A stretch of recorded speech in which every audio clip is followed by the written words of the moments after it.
camera hype can be serious. A compact camera suddenly becomes incredibly expensive.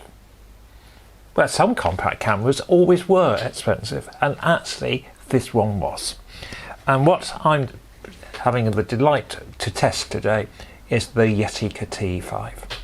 The T4 came out in about 92, 93, and Yashica had bought the rights to, the Yashica parent company had bought the rights and agreement with Carl Zeiss, and they produced, and they also bought the Contax name, and this gave opportunity for some Japanese manufactured cameras with Zeiss lenses. And the 35 market was enormous with single lens reflex cameras, but as single lens reflex cameras got more and more complex, a lot of photographers actually wanted a high quality compact with a good fixed focal length lens, and this was it. It is a plastic body, and at first sight you could easily confuse it for a bog standard compact. But where it is not bog standard is we've got the Zeiss lens, and as soon as we switch on the camera, has that quality, the lens pops out, and we see we have a Carl Zeiss and the magical name Tessa 3.5 35, so it's moderately wide angled, so that makes it fantastic for street photography. And because it's autofocus as well, we don't have anything to worry about. We can literally shoot. It has one extra bonus for the street photographer. It has, if I look on top, it has a viewfinder, a super scope. So the super scope means I don't just have to look like this. I can look down the lens here, and I've got a viewfinder, a raced viewfinder for the sake of a better, different word. So if I'm a street photographer, I can be a Coty brush on, have it on my wrist, and I just look down, whoop, yep. So I haven't just got to use this, I can use the viewfinder, the top viewfinder. What else have we got? We've got a self timer, we've got different modes on the flash, red eye on and off, and infinity, and this lovely button on the back, which is just so cool. And there's not a lot more to be said for it. So, is it any good?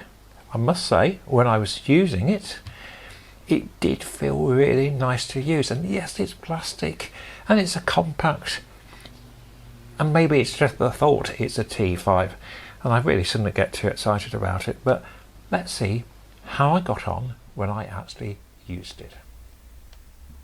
It was quite a dull evening when I took the camera out, and I might have slightly underdeveloped the film. However, really pleased with the sharpness. As you can see, the amount of detail here for 35mm I think is impressive. Here we have the allotments. Again, you can see that sort of evening type sun. We are well into what I would call the golden hour. I think it's about 7 o'clock on the August evening, and as you can see, the sharpness and the range of tones is good. This is along the path. Again, it's getting a little bit darker, but tones are good composition. The camera is so easy to use. The viewfinder is very bright. I must say the race viewfinder is a bit small for my eyes. It's useful, and for shooting from the hip it's good, but I still found myself using the conventional viewfinder. It's a very quiet camera, it's a very light camera.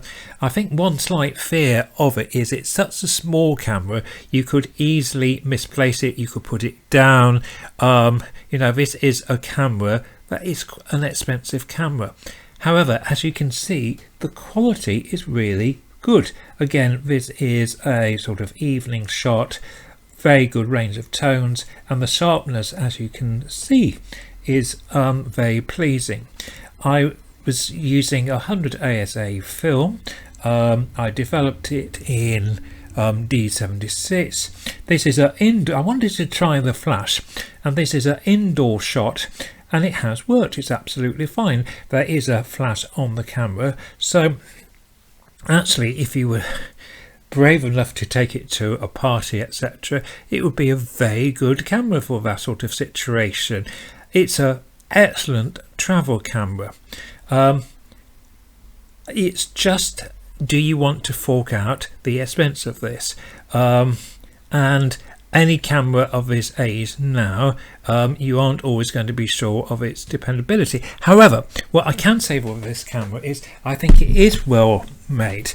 From a shooting point of view, it's brilliant. It allows you to look for that composition, it allows you to think, it allows you to be a photographer, which is surely what a camera is all about. Okay, you have no manual control at all, but if you're talking about photography being about what you decide to see, how you decide to take it from the compositional point of view, I think this camera has an awful lot going for it. Again, just an image of a wall here, but really pleased with the contrast, really pleased with the sharpness. A lot of cameras, well, this one in particular has a lot of hype, but having using it, I can understand some of that hype. I've been lucky enough to borrow this camera. Would I fork out £400 or £500 for it? I'm not sure. I think if I got one for a good price, I would be highly tempted. However, a good Olympus will get images. Well, there's lots of other cameras which will get images as sharp and as well exposed. I think one thing I would say about this camera is it just all comes together well, and you get some designs, whether it be a car or a camera, and the design just works. That camera is right for the occasion, and I would say that the Yashica fits that bill. Again, I would like some little bit of manual control. Again, these houses are a good illustration of, these are some Chubb Arms houses in Dorchester. Again, you see the evening light working well. We can even read, I think we can just about read the sign above the one ray, and again, really pleased with how this turned out. And another thing, when I have made a selection of photographs here, but nearly every image on the film was what I would say was usable.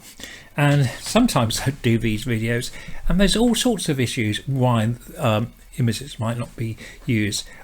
Exposure is often one of the key key reasons. And again, the exposure on this camera, as you can see, I've used it in lots of different conditions here on this evening walk, and it's coped with those different conditions.